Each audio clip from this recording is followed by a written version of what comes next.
आप सभी साथियों को नमस्कार। मैं हूं doctor Manjeet Singh Patel, national president all India NPS employees federation. और आज का जो हमारा सेशन है, अभी 2-3 दिन में बड़ी उठापटक हुई है। अभी सुनने में आ रहा है कि 8वें सेंट्रल पे कमीशन को ऑफिस भी मिल गया है, लेकिन अभी बैठकें शुरू नहीं हुई, अभी सिटिंग उनकी शुरू नहीं हुई है।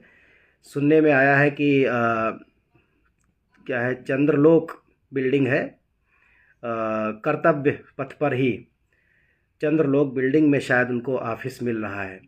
अभी उड़ती उड़ती खबरें हैं, अभी सरकारी कोई ऐसी खबर आई नहीं है जहां से हम इसको क्लियर कर सके, लेकिन उड़ती उड़ती खबरें आई हैं। कुछ लोगों से बात हुई तो आज मैंने डीएफएस में भी फ़ोन किया था, डिपार्टमेंट ऑफ फाइनेंशियल सर्विसेज, जो कि इस पे कमीशन की ओनिंग या गवर्निंग बॉडी है। एक तरीके से गवर्निंग जो डिपार्टमेंट है वो डीएफएस है, डिपार्टमेंट ऑफ फाइनेंशियल सर्विसेज।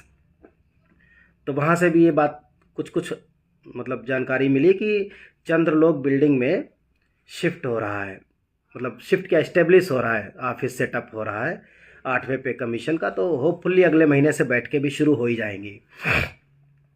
अब मुद्दे पे आते हैं सीधे। परसों 13 जनवरी को पीएफआरडीए ने एक नई कमेटी का गठन किया है, और बड़ी हाई लेवल कमेटी इसको कहा गया है। और ये कोई एडहॉक कमेटी नहीं है, ये कमेटी है basically standing committee.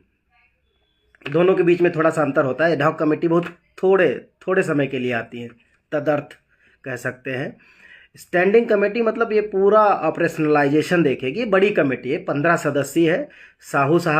Doctor Sahu साहब इसके चेयरपर्सन होंगे, जो इब्बी के चेयरपर्सन हैं।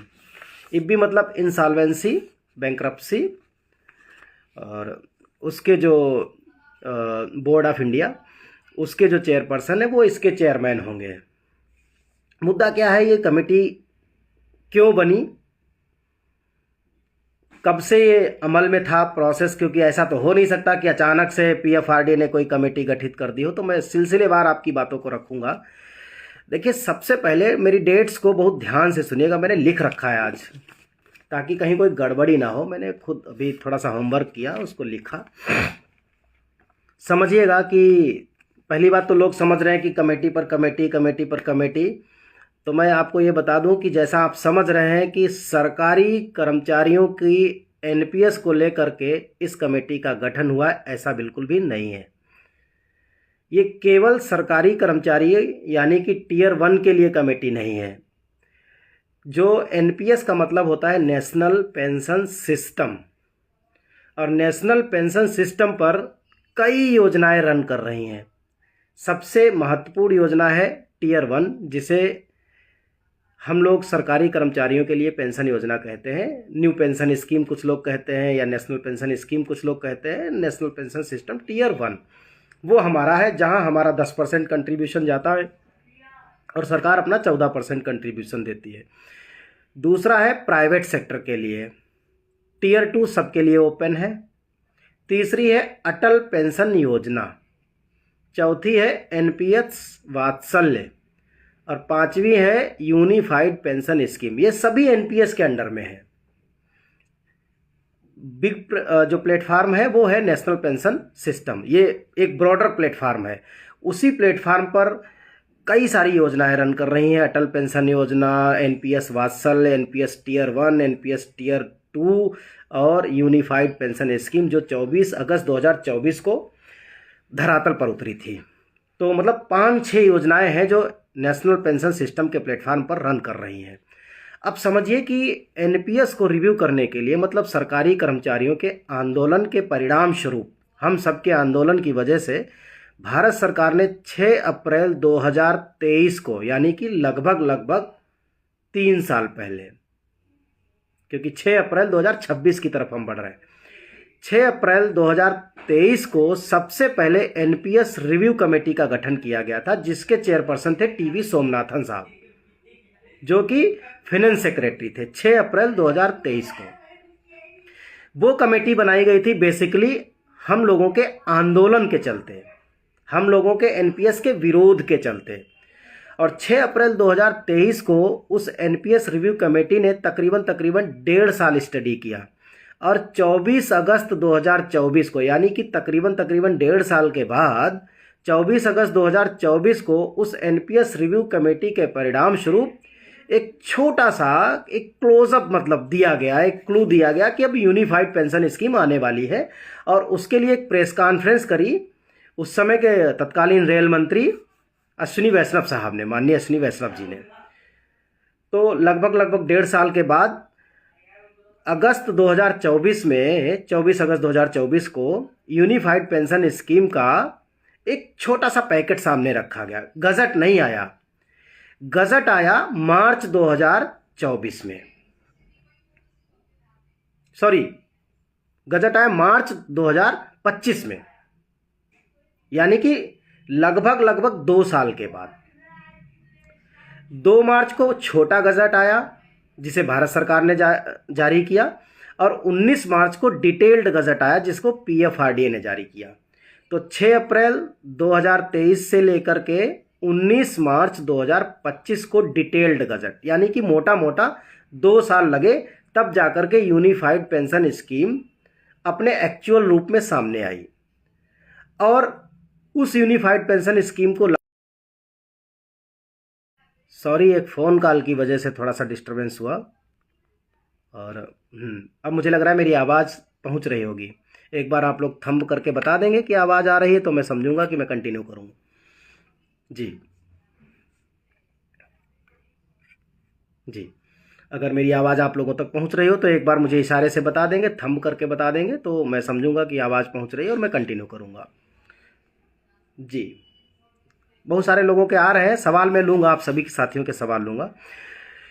तो लगभग 2 साल के बाद, जी थैंक यू, 2 साल के बाद यूनिफाइड पेंशन स्कीम का डिटेल्ड गजट आया जिसे 1 अप्रैल 2025 से लागू कर दिया गया।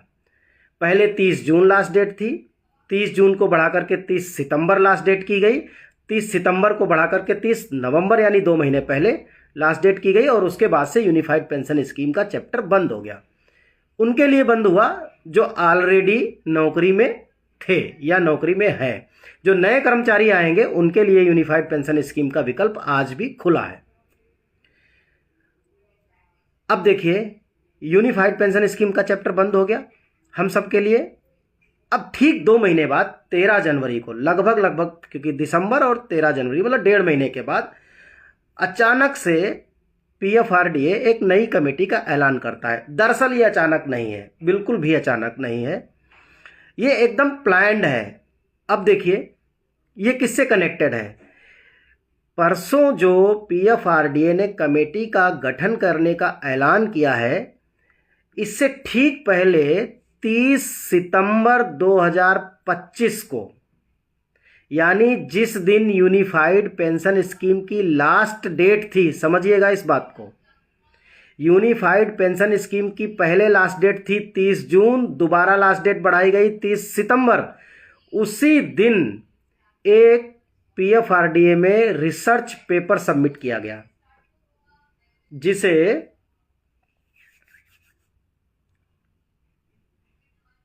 प्रपोजल कह लीजिए, या मतलब जो है उसको कुछ और नाम देना चाहे तो उसको और नाम दे सकते हैं कुछ। वो एक रिसर्च पेपर सबमिट हुआ 30 सितंबर 2025 को। अब वो जो रिसर्च पेपर है वो कम से कम 32-35 पेज का है।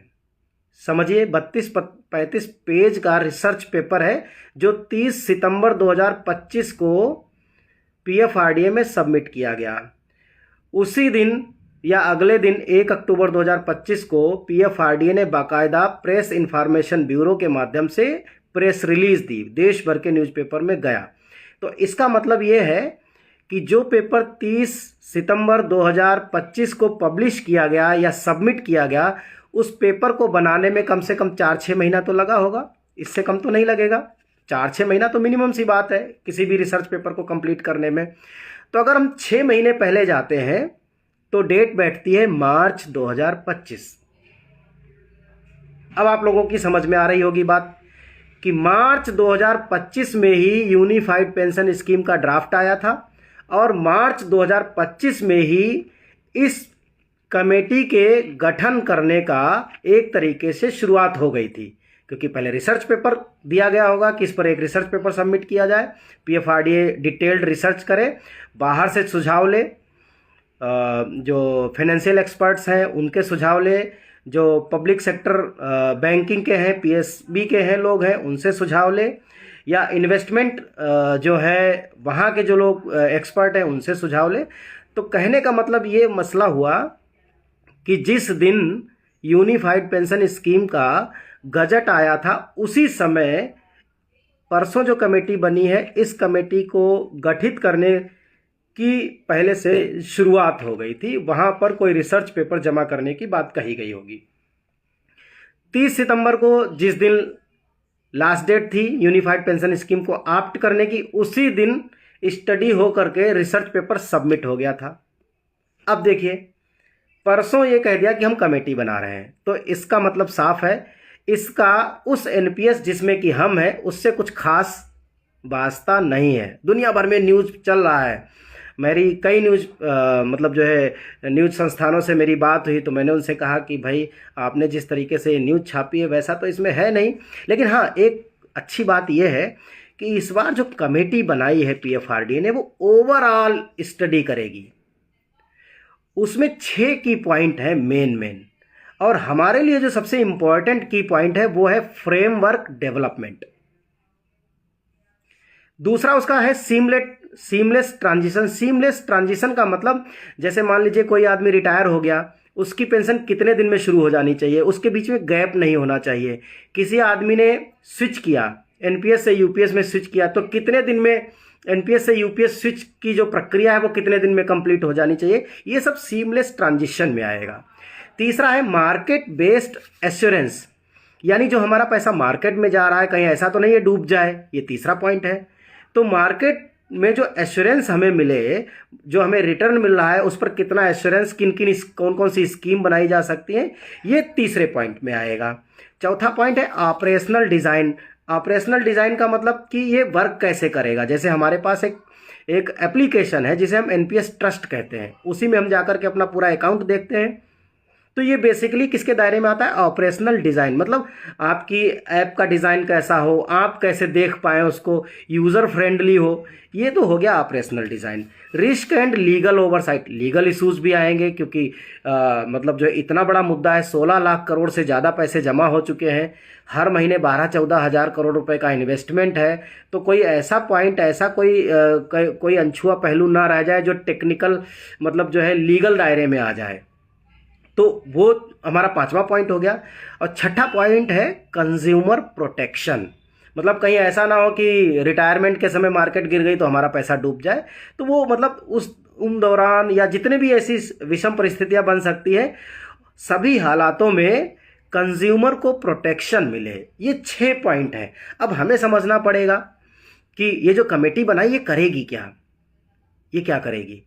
मैंने पहले ही बोला, ये कमेटी केवल सरकारी कर्मचारियों की पेंशन व्यवस्था को लेकर के नहीं बनाई गई, ये एकदम बिल्कुल समझ लीजिए, क्योंकि इस कमेटी का मकसद एकदम अलग है। ये कमेटी जितनी भी पेंशन प्लान है जो एनपीएस के प्लेटफॉर्म पर रन कर रहे हैं, ये सभी को स्टडी करेगी और एक जैसी रिपोर्ट देगी। इसमें शामिल होगा रिटर्न का एश्योरेंस, मतलब एश्योर्ड रिटर्न की गारंटी। इतना बड़ा पैसा लग रहा है तो रिटर्न की भी गारंटी होनी चाहिए। स्विचिंग है, तमाम तरह के मतलब जो है लेन देन है, उनके बीच में जो कोई कुछ स्विच करे तो वो प्रक्रिया फास्ट होनी चाहिए और इजी होनी चाहिए। इस तरह की चीज़ें हैं, रिस्क कम से कम हो उसको ये मैनेज करे।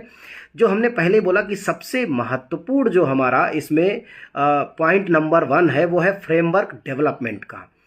फ्रेमवर्क डेवलपमेंट में ये सारा ही आ जाएगा कि एनपीएस का फ्रेमवर्क कैसा हो, और उसी फ्रेमवर्क में आता है एश्योर्ड पे आउट को रेगुलेट किया जाए। यानी कि चाहे टीयर 1 हो, चाहे टीयर 2 हो, चाहे अटल पेंशन योजना हो, चाहे पंडित दीनदयाल करके योजना है, और चाहे वो एनपीएस वात्सल्य हो, सभी में एश्योर्ड रिटर्न की क्या भूमिका हो सकती है उस पर ये कमेटी काम करेगी। तो कहीं ना कहीं हमें इनडायरेक्टली कुछ ना कुछ तो बेनिफिट होगा। ऐसा नहीं है कि हमें बिल्कुल बेनिफिट नहीं होगा, ये हमसे जुड़ी हुई है। लेकिन अगर कोई ऐसा समझ रहा है कि ये मतलब जो है ओल्ड पेंशन स्कीम की दिशा में कदम है, मैं इस बात को साफ करना चाह रहा था कि हाँ, जहूर मीर साहब का क्वेश्चन है any change any partial withdrawal, ये भी आएगा, ये भी इसी के दायरे में आएगा। कितना विड्रॉल कर सकते हैं, कैसे कर सकते हैं, वो सब आएगा इसमें। ये बहुत बड़ी कमेटी बनाई जा रही है, तो इसके लिए इस कमेटी को बनाया गया है। अब देखिए, अगर इसको आपको वेरीफाई करना है तो ऐसे समझ लीजिए कि इस कमेटी को बनाया गया एक रिसर्च पेपर के बेस पर। वो रिसर्च पेपर कब सबमिट किया गया था? 30 सितंबर 2025 को, यानी आज से अक्टूबर, नवंबर, दिसंबर, यानी आज से तकरीबन 3.5 महीने। उस समय तक तो यूपीएस ऑलरेडी रन कर रही थी। दूसरी बात, यूनिफाइड पेंशन स्कीम में ऑलरेडी एश्योर्ड रिटर्न की अवधारणा है, वहाँ तो एश्योर्ड रिटर्न देते हैं। सरकार ने सरकारी कर्मचारियों के लिए तो एश्योर्ड रिटर्न की स्कीम पहले ही दे दी, तो दोबारा से उसको स्टडी करवाने का तो कोई मतलब ही नहीं, और वो भी 3 महीने के अंदर ही।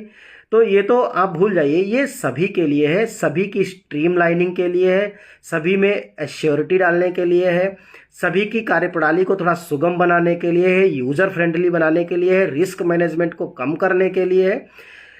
हाँ, लेकिन इससे हमें फ़ायदा होगा। अब आते हैं सबसे महत्वपूर्ण बात पर।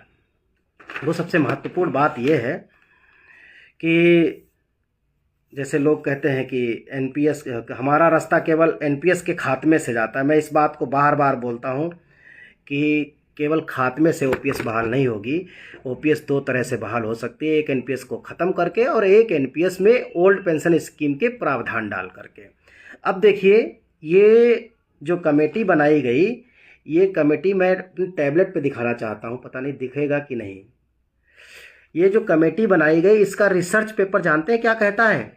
पीएफआरडीए का जो रिसर्च पेपर है, consultation papers on enhancing the national pension system, यानी कि एनपीएस को और मजबूत करना, एनपीएस का सुदृढ़ीकरण, एनपीएस को कमजोर करना नहीं, एनपीएस का सुदृढ़ीकरण है। Proposals for flexible, assured and predictable pension schemes, मतलब थोड़ी लचीली हो, एश्योर्ड हो, गारंटीड हो, और थोड़ा अनुमान किया जा सके, कि प्रिडिक्ट किया जा सके कि इतने साल के बाद कितनी पेंशन, या इतने बेसिक सैलरी पर कितनी पेंशन, इतने साल के बाद कितनी पेंशन, ये थोड़ा प्रिडिक्ट किया जा सके। और सबसे बड़ी बात ये है, ये शायद आप लोग देख पाएंगे, ये लोगो जो है, अगर ध्यान से देखेंगे, एनपीएस का लोगो, और उसके साइड में लिखा है नेशनल पेंशन सिस्टम जरूरी है। तो जो लोग मीडिया की उस खबर को देख करके सोच रहे हैं, बड़े खुश हैं, एक नई कमेटी बन गई, तो वो कमेटी पहले से ही कह रही है कि नेशनल पेंशन सिस्टम जरूरी है। वो ये बात कह रहा है, वो उसे हटाने की बात नहीं कर रहा है। हाँ, एक सज्जन ने पूछा है कि डीए का बताओ सर। डीए इसमें नहीं कहा गया, इस कमेटी में डीए के ऊपर कोई चर्चा नहीं है, और ना ही ये डियरनेस अलाउंस के ऊपर बात करता है। लेकिन ये कहता है कि जो AICPW है, जो कंज्यूमर प्राइस इंडेक्स है, उसके हिसाब से जो पेंशन बने, मतलब जो एनपीएस के माध्यम से जो पेंशन बने, वो आने वाले इन्फ्लेशन को भी आत्मसात करे उसके हिसाब से। तो इसमें जानते हैं कितना दिया गया है? 0.25% ग्रोथ पर एनम। 0.25, 1% भी नहीं, आधा परसेंट भी नहीं, आधे का आधा। हाँ बिल्कुल, धीरेन्द्र सिंह जी ने एकदम सही करे। पीएफआरडीए कोशिश ये कर रही है कि जो एक्यूमुलेटेड फंड है उसी अमाउंट में ही ये पेंशन और फंड दोनों दे, बिल्कुल सही बात। तो ये एनपीएस को ख़त्म नहीं, बल्कि एनपीएस को और इन्हेंस कर रहे हैं और मजबूत बना रहे हैं। हमारे लोग खुश हैं कि मतलब जो है एक नई कमेटी बन गई है, यूनिफाइड पेंशन स्कीम फ्लॉप हो गई। फ्लॉप नहीं, यूनिफाइड पेंशन स्कीम चल रही है, और जिन लोगों ने ऑप्ट किया उनके साथ रहेगी, या जो नए कर्मचारी आएंगे अगर वो यूनिफाइड पेंशन स्कीम में जाना चाहेंगे तो वो जाएंगे, और जो नहीं जाना चाहेंगे वो एनपीएस में लगातार बने रहेंगे। अब मुद्दा आता है ओपीएस कैसे।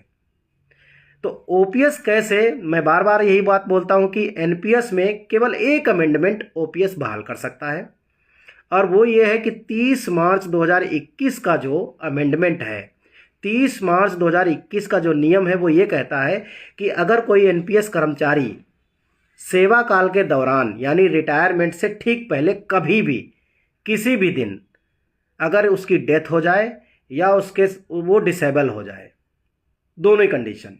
अगर वो 100% डिसेबल हो जाए, मतलब नौकरी करने के लायक ना रहे, और अगर उसकी मौत हो जाए, तो दोनों ही कंडीशन में जो कर्मचारी का अंशदान है ब्याज सहित उसके परिवार को दे दिया जाएगा, यानी जीपीएफ बन जाएगा उसका हिस्सा, वो दे दिया जाएगा। दूसरा, ये नहीं देखा जाएगा कि कितने साल नौकरी की थी, वो चाहे 1 साल नौकरी किया हो, चाहे 10 साल किया हो, 20 साल किया हो, 25 साल किया हो, कितने दिन नौकरी की हो, लास्ट बेसिक का 50% plus dearness allowance as pension दी जाएगी, यानी ओपीएस वाली पेंशन।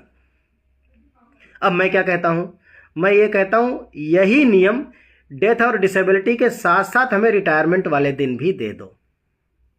अगर आप मान लो कोई 3 दिन बाद रिटायर होता और 3 दिन पहले मर गया रिटायरमेंट से, तब आप दे रहे हो, और 3 दिन बाद वो रिटायर हो रहा है, तब देने में क्या दिक्कत है? ये हमारी पहली, क्योंकि ये इसको हम लोगों ने एनएचआरसी के माध्यम से चैलेंज भी किया था, नेशनल ह्यूमन राइट कमीशन के माध्यम से चैलेंज भी किया था, और उसी बिहाफ पे सरकार यूनिफाइड पेंशन स्कीम को लेकर के आई थी। ये सबसे बड़ी बात है। ये तरीका है जिससे एनपीएस ही ओपीएस में बदल सकती। यहाँ पर एक प्रॉब्लम आती है। प्रॉब्लम ये कि कोई आदमी 10 साल की नौकरी करके रिटायर हो गया तो उसको कैसे दे, कोई आदमी 30 और 35 साल की नौकरी करके रिटायर हो रहा है तो उसको 50% दे। ये दिक्कत है सरकार के साथ। तो सरकार ने ये कहा कि 50% पेंशन के लिए कट ऑफ का दायरा 25 साल की नौकरी होगी। हम कह रहे ठीक है, अच्छी बात है। तो जो 20 साल में रिटायर हो रहा है उसको 40% दे दो, जो 18 साल में रिटायर हो रहा है उसको 36% दे दो, जो 22 साल में रिटायर हो रहा है उसको 44% दे दो, और जो 25 या 25 से ऊपर रिटायर हो रहा है उसको 50% दे दो। खत्म बात। 25 साल का क्राइटेरिया हम उसको छेड़छाड़ अभी नहीं कर रहे हैं। वो 25 साल का, उसकी एक और वजह है छेड़छाड़ ना करने की, क्योंकि मैक्सिमम स्टेट्स में 50% पेंशन के लिए 25 साल से ज़्यादा की नौकरी का प्रावधान है। जैसे तमिलनाडु, वहाँ 30 साल की नौकरी चाहिए तब 50% पेंशन मिलेगी। पंजाब, वहाँ 25 साल की नौकरी चाहिए तब 50% पेंशन मिलेगी। छत्तीसगढ़, वहाँ तो 33 साल की नौकरी चाहिए, 33 ईयर्स की। तो अलग अलग स्टेट में 50% का जो क्राइटेरिया है वो अलग अलग है। या तो केंद्र सरकार ये कह दे कि जिसके स्टेट में जितना प्रावधान ओपीएस में था, जितनी नौकरी के बाद 50%, उसी के हिसाब से दे दे, हम उसका अंशदान वापस कर देंगे, खत्म हो गई बात। तो एक तरीका ये है ओल्ड पेंशन स्कीम का बहाल होने का। दूसरा तरीका यूनिफाइड पेंशन स्कीम में है। मैं तो खुल के बोलता हूँ ताकि पूरा देश जाने कि समाधान कहाँ से आएंगे। केवल चिल्लाने से अगर हो जाता तो इतनी बड़ी बड़ी रैलियाँ हो गई, वैसे नहीं हो। अब लोग कसम खाए पड़े हैं कि नहीं नहीं इसको ख़त्म करा के ही मानेंगे। तो ये है एक तरीके का स्कैम, मैं कहूँगा। ये एक तरह की सोची समझी साजिश, ताकि मुद्दा बना रहे और धंधा बना रहे। बड़ी सीधी सी बात है ये। बहुत सारे लोग हो सकता है इस बात से इत्तेफाक ना रखें, वो इत्तेफाक नहीं रखेंगे, क्योंकि बहुत सारे लोगों को इस बात से मतलब है कि ओपीएस के मुद्दे से फलानी फलानी पार्टी को पहले गरियाने का मौका मिलेगा, उसको हटाने का, उसको भगाने का मौका मिलेगा। तो कुछ लोग तो इसलिए जुड़े हुए हैं। कुछ लोगों को अपना चुनाव जीतना है, चुनाव लड़ना है, किसी पार्टी के साथ अलाइनमेंट करना है, किसी की जाति बिरादरी धर्म ऐसा है कि भैया फलानी पार्टी नहीं तो धमकानी पार्टी में सपोर्ट करेंगे। तो ये तमाम तरह के बीच में लोगों के मतलब जो है, लोगों के व्यक्तिगत हित उसमें छुपे हुए हैं। मैं एक बात कहता हूँ, ना मेरी कोई जाति है, ना बिरादरी है, ना धर्म है, ना पंथ है। अगर कुछ है सबसे पहले तो वो ये है कि मैं एक सरकारी मुलाजिम हूँ। और अगर आप भी सरकारी मुलाजिम हैं तो पहले सरकारी मुलाजिम बन करके लड़ाई लड़ना सीखिए। जब तक आप फलानी पार्टी के बन के लड़ोगे, धमकानी पार्टी के लड़के, फलाने धर्म के, फलानी जाति के, तब तक आप पार्टी से लड़ रहे हो, सरकार से नहीं, और ना सरकार से मांग रहे हो। तो हमारा तरीका ये है, और हम तो ये कहेंगे कि हम तो लक्की भी हैं इस मामले में। हमें कई बार बात करने का मौका मिला, अपनी बात रखने का मौका मिला। नहीं तो हर बार जिससे देखो मौका एक भी नहीं, और बहाने 500 लेंगे तो हूबहू लेंगे, तो हूबहू खैर क्या ही कहें, उस मामले में ज़्यादा नहीं जाएंगे। तो ये है पीएफआरडीए की नई कमेटी। अब देखिए, ये एक स्टैंडिंग कमेटी है। उम्मीद है स्टैंडिंग कमेटी साल 1.5 साल में, साल भर मेरे ख्याल से काफ़ी सफिशिएंट टाइम होगा। 2026 पूरा पड़ा है। 2026 में ये स्टडी करके मुझे बड़ा भरोसा है कि 2027 इतना लक्की वर्ष हो सकता है कि जब हम लोग 2027 में प्रवेश कर रहे होंगे, तो उस समय 8वें पे कमीशन का लाभ, पुरानी पेंशन यानी गारंटीड पेंशन का लाभ, ये सब हम इसके दरवाजे पे खड़े होंगे। हमने आज एक मीडिया चैनल के साथ बातचीत करते हुए ये भी कहा है कि हम अगस्त के आसपास एक बड़ा आंदोलन फिर से प्लान कर रहे हैं। अब फिर लोग कहेंगे कि मतलब जो है कोई और घोषित कर देगा, जुलाई में घोषित कर देगा, कोई सितंबर में घोषित कर देगा, कोई अगस्त में ही घोषित कर देगा। आज 15 जनवरी है और आज हम फिर आप लोगों से लाइव आकर के कह रहे हैं, हम अगस्त के आसपास 10-15-20 दिन पहले या 10-15-20 दिन बाद में हम वहाँ पर एक बड़ा धरना प्लान कर रहे हैं। क्यों? ताकि 8वें पे कमीशन पर ठीक ठाक दबाव बना करके एक अच्छा फिटमेंट फैक्टर और जो हमारी समस्याएं उनको दूर करने के सुझाव लागू कराए जा सकें और ओल्ड पेंशन स्कीम के रास्ते में जो जो रोड़े हैं उन पर दबाव बना करके उनको हटाया जा सके। 2 ही मुद्दे हैं हमारे पास, तीसरा कोई और मुद्दा नहीं है। इसके लिए हम अगस्त के आसपास प्लान कर रहे हैं। अभी हमारी बैठक होनी है, 8 फरवरी को हमारी बैठक हो रही है। एक पूरे देश के मतलब जो हमारे जितने भी एसोसिएट्स हैं, एफिलिएट्स हैं, उनके साथ हम लोग बैठक कर रहे हैं और उस बैठक में फैसला लेंगे कि वो डेट क्या रहेगी, लेकिन अगस्त के आसपास वो डेट हमारी रहेगी। तो उसमें हम एक बड़ा आंदोलन करेंगे ताकि 8वें पे कमीशन में हमें एक ठीक ठाक फिटमेंट फैक्टर मिल सके और जो हमारी जो मेन समस्याएं हैं, जैसे हाँ, एक और अच्छी बात याद आ गई कि कल डिपार्टमेंट ऑफ फाइनेंशियल सर्विसेज ने एक प्रेस कॉन्फ्रेंस करके एक प्रेस रिलीज भी जारी की है। वो बड़ी प्रभावशाली प्रेस रिलीज है। इस प्रेस रिलीज का स्वागत होना चाहिए। मैं तो दिल से स्वागत भी करता हूं और मैंने ट्वीट भी किया है और उसमें उन्होंने ये कहा है कि जो सैलरी अकाउंट पैकेज की बात कही है, सैलरी अकाउंट पैकेज की बात कैसे है वो समझ लीजिए। थोड़ा सा इस पर भी बातचीत कर लेते हैं। जितने भी सेंट्रल गवर्नमेंट एम्प्लॉई हैं, ग्रुप ए, बी या सी, जितने भी 3 ग्रुप हैं, ए, बी, सी, तीनों ग्रुप के लिए जो जितने भी नेशनलाइज्ड बैंक हैं, हमारी पब्लिक सेक्टर बैंकिंग्स, पीएसबी, जितने भी पीएसबी हैं भारत सरकार के साथ, वो टाई अप में है, कोलैबोरेशन में है और उनके माध्यम से उन्होंने ये बात कही है कि या तो वो कोई क्रेडिट कार्ड या डेबिट कार्ड, कोई कार्ड बना करके देंगे। उसमें फैसिलिटी जो होगी वो ये होगी, नेट क्या बोलते हैं उसे, सारा जितना भी आप लेन देन करेंगे वो फ्री ऑफ कास्ट होगा। मैसेज भी, एनईएफटी भी, आरटीजीएस भी, चेक भी, उस पर कोई चार्ज नहीं लगेगा, कोई मेंटेनेंस चार्ज नहीं लगेगा। दूसरा, हवाई दुर्घटना में मौत होती है तो 2 करोड़ का बीमा किया है। अगर वैसे दुर्घटना, व्यक्तिगत दुर्घटना होती है तो 1.5 करोड़ का बीमा किया गया है और इसके अलावा अगर डेथ होती है तो 20 लाख का बीमा किया गया है। ये है सुविधा उसमें। और भी उसमें कुछ चीज़ें हैं, सोशल सिक्योरिटी इंश्योरेंस वो भी बेहतर किया है और जो मेडिकल फैसिलिटी है उसको भी वो कनेक्ट कर रहे हैं तमिलनाडु पैटर्न पे मेडिकल फैसिलिटी क्या है उसको किसी और वीडियो में हम लोग डिस्कस करेंगे। बहुत ऐसे समझ लीजिए कि अगर 8वें पे कमीशन में हम लोगों ने मेडिकल जो बेनिफिट्स हैं या जो मेडिकल फैसिलिटी है इसको लेकर के सरकार पर दबाव नहीं बनाया तो आप समझ लीजिए कि आप आयुष्मान भारत के मेंबर होंगे और उसमें कुछ ऐसी सुविधा होगी कि ब्लॉक ईयर का मतलब कम से कम 4 साल के लिए आपको एक फिक्स 4 लाख, 5 लाख, 6 लाख रुपए तक का आपको एक तरीके से क्रेडिट दे दिया जाएगा। मतलब ऐसे समझो कि आपको एक 4-5 लाख रुपए का आपको रिचार्ज कूपन दे दिया जाएगा और 5 साल तक आप उतने ही पैसे से अपना ट्रीटमेंट, अपने परिवार का ट्रीटमेंट कराओगे। उससे ज़्यादा का नहीं करा सकते। उससे ज़्यादा का अगर कराओगे तो वो आपको अपने पास से बियर करना पड़ेगा। ये मतलब जो है इस तरह का मेडिकल जो जिसको आप सीजीएचएस कहते हो, इस तरह की प्लानिंग चल रही है आने वाले समय में इसको। तो इसके लिए अब जिसके घर में कोई बड़ी बीमारी आ गई तो 5 लाख तो 5 दिन में हो जाते हैं। तमिलनाडु में चल रहा है यही, 5 लाख रुपए मिलते हैं 4 साल के लिए। और अगर कोई गंभीर बीमारी है, 3-4 बीमारियां हैं, उसमें 5-7 बीमारियां हैं, उनकी लिस्ट है, जैसे कैंसर है, घुटना ट्रांसप्लांट है, लीवर ट्रांसप्लांट है, किडनी ट्रांसप्लांट है, इस तरह की बीमारियों के लिए 5 लाख एडिशनल है। मतलब ओवरऑल गंभीर और सामान्य बीमारियों के लिए 10 लाख रुपए फिक्स है वहाँ 4 साल के लिए। आपको 10 लाख रुपए में ही ट्रीटमेंट कराना है 4 साल में। अगर 10 लाख से ऊपर का ट्रीटमेंट जाता है तो वो पैसा आपको अपनी जेब से बियर करना पड़ेगा। इस तरह का प्लानिंग आ सकता है, वो उस पर चर्चा चल रही है, अभी कल कुछ आया भी है, उसको भी एक बार स्टडी करेंगे तब देखेंगे कि उसमें क्या है। तो ये था 13 जनवरी को PFRDA द्वारा अनाउंस्ड कि जो कमेटी बनेगी 15 सदस्यीय, वो क्या है, किस लिए है।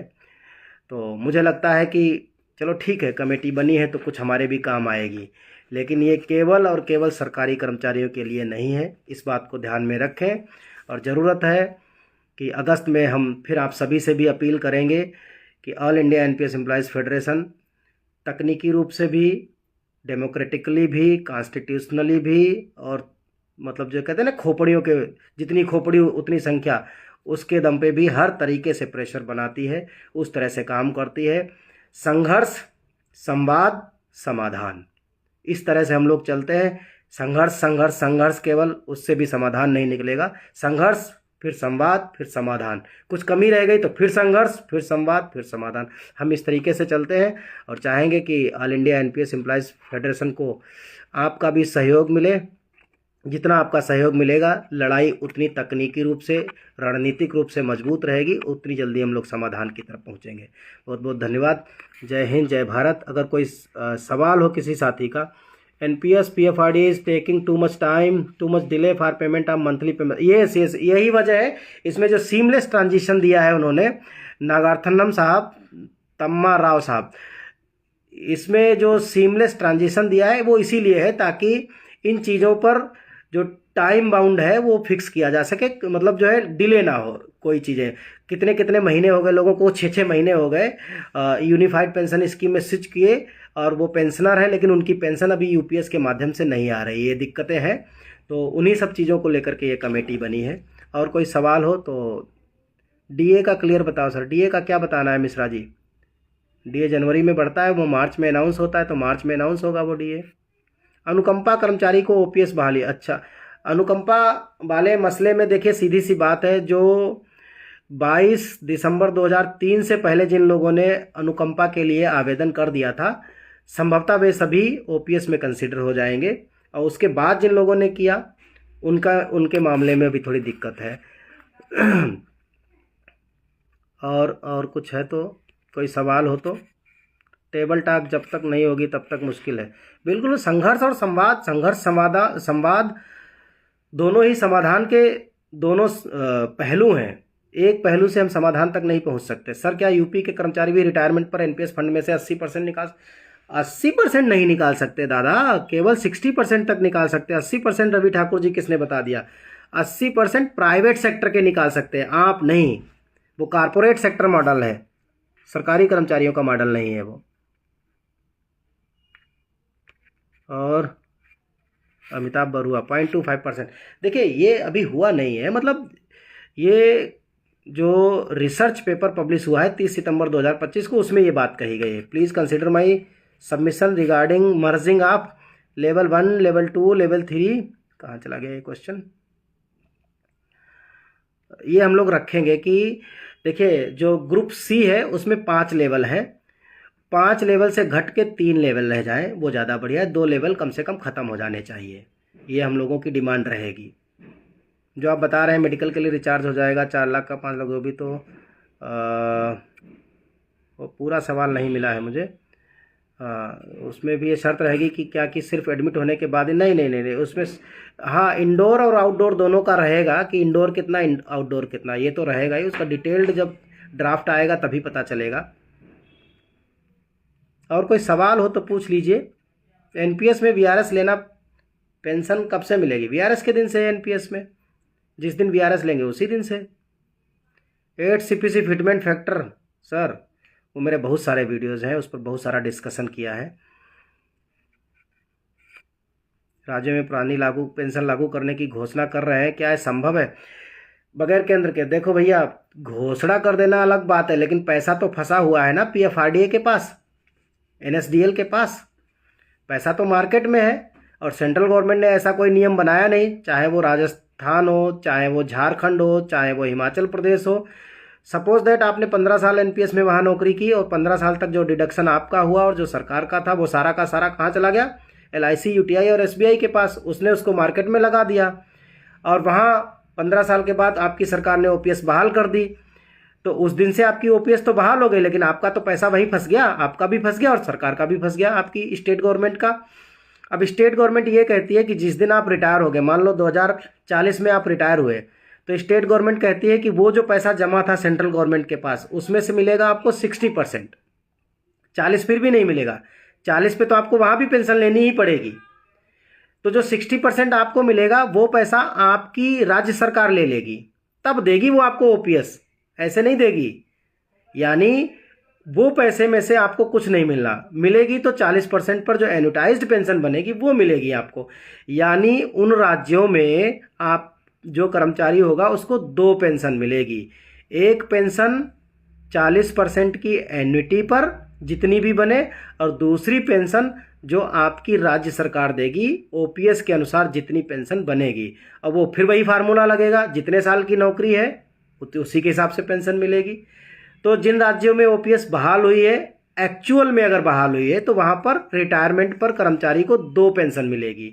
एक केंद्र सरकार से कह लीजिए एन्युटी वाली, और दूसरी उस राज्य सरकार से ओपीएस वाली।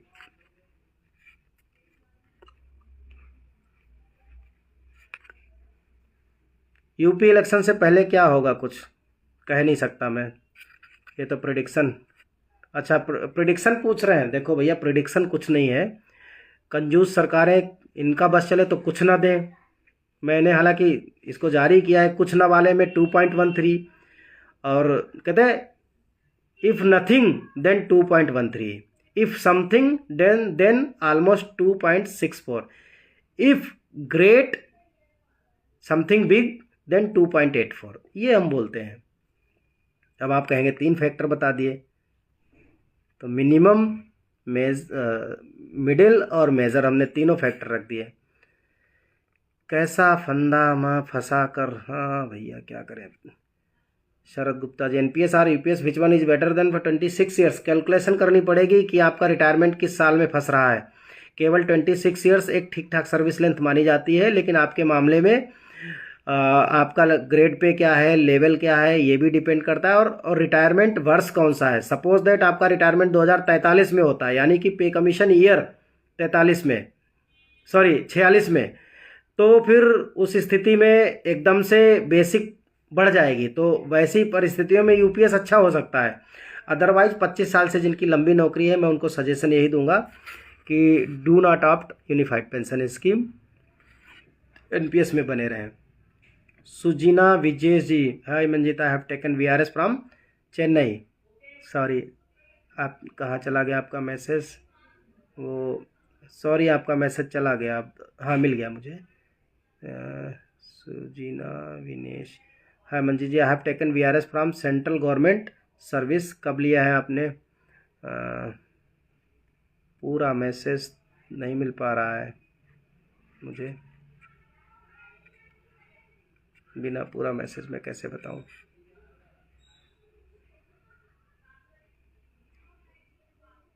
अगर एक बार दोबारा मैसेज कर देंगे तो शायद मैं पढ़ पाऊँ उसको।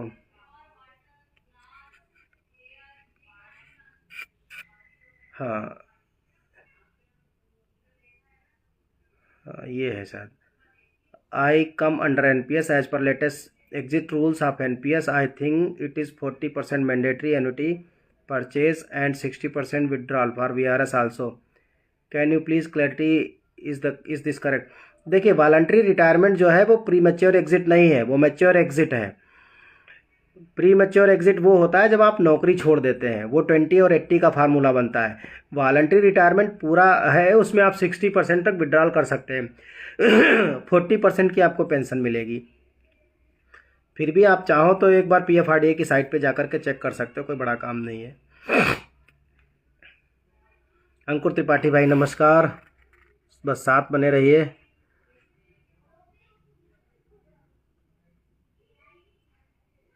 रंजीत वर्मा, एनपीएस से भी यूपीएस की तरह कार्पस खाने का कार्पस तो यूपीएस में भी नहीं खा पा रहे हैं खैर, लेकिन वो ये है कि अगर आपको गारंटीड पेंशन चाहिए तो खा रहे हैं। ठीक है, मुझे लग रहा है आपको कोई सवाल नहीं है। जो क्वेश्चन आ रहे हैं वो केवल प्रेडिक्शन के लिए आ रहा है। Joining 2015, retirement 41, total 26 year. Sharad Gupta 41 में आपके केस में एनपीएस अच्छा हो सकता है, लेकिन एक कैलकुलेटर है, आप चाहो तो उस कैलकुलेटर पे चेक कर लेना, वो प्रेडिक्शन के साथ कैलकुलेटर बताएगा, अप्रॉक्सीमेट आपको वैल्यू दे देगा। डॉक्टर मंजीत डॉट इन करके है, आप उस पर जाएंगे तो आपको कैलकुलेटर पे मिल जाएगा। धीरेन्द्र जी थैंक यू। मिराज अहमद जी लखनऊ से नमस्कार। विश्व विजय विद्रोही साहब नमस्कार। देवेंद्र जी नमस्कार। Indian coast guard line pension जी जाती है, क्या है आपका सवाल? चला गया, सवाल ही चला गया मेरे पास से। चलिए थैंक यू सो मच, मैं बाद में क्वेश्चन आपके रीड कर लूँगा। बहुत बहुत धन्यवाद। जय हिंद, जय Bharat. All India NPS employees federation के साथ जुड़े रहिए। हम लोगों के साथ विजय वर्मा भी जुड़ गए भाई, बहुत बहुत धन्यवाद, थैंक यू, स्वागत है आपका भी। अब हम लोग टाटा बाय बाय करते हैं। जय हिंद, जय भारत। ख्याल रखिए, सर्दियाँ बहुत हैं, खास करके जो लोग तराई बेल्ट में रह रहे हैं उनको और ज़्यादा मतलब जो है ध्यान रखने की ज़रूरत है। उधर बहुत भयंकर सर्दी पड़ती है। दिल्ली में भी हालात मतलब सर्दी के अच्छे खासे चल रहे हैं।